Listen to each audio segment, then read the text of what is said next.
My life was always rainbows, butterflies and beautiful thoughts. I was always strong for the nursery children who I used to teach. I would feel their little arms around me looking for comfort and security. I was used to supporting others. When growing up, my mother would burst into tears when things got difficult. She and my brothers and sister would always look to me for help. My reputation for an abundance of strength carried me through the premature death of my husband. He, without warning, collapsed in front of me, and despite my efforts to keep him alive, I had the nightmare of the ambulance staff pronouncing him as dead, and then having to tell the police what had happened. There could never be anybody to replace him. For over 30 years, I've missed his hugs and the strength that gave back to me. Even at the age of 78, it was a terrible shock when my sister was found dead at her home. I hadn't had time to say goodbye. When a few weeks later my brother died while on holiday, I entered a different place. It was like walking from bright sunshine into a darkened room, a room with no way out.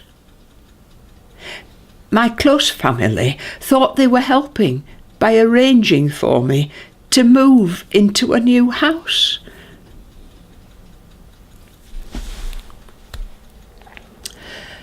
A fresh start, a clean break.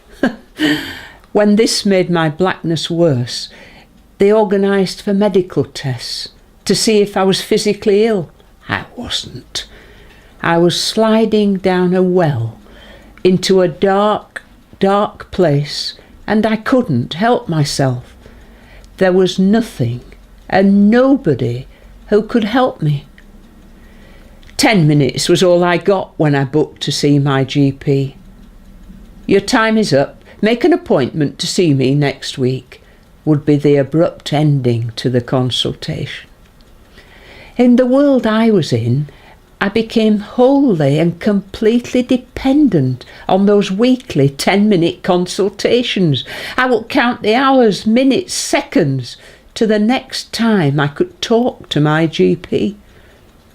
I became desperate for help. I asked for help. I begged and begged for more help, to be rebutted with, "Oh, there's a very long waiting list for counselling." Eventually, I did find counselling help. Someone who understood the dark place I was in and offered regular support. There is now some light in the darkness. My life is beginning to get back to what it was, like before. But I've lost 3 years of my life. I only hope others that are on similar journeys to mine have the strength to ask for help sooner rather than later, and that help is there for them like it is for me now.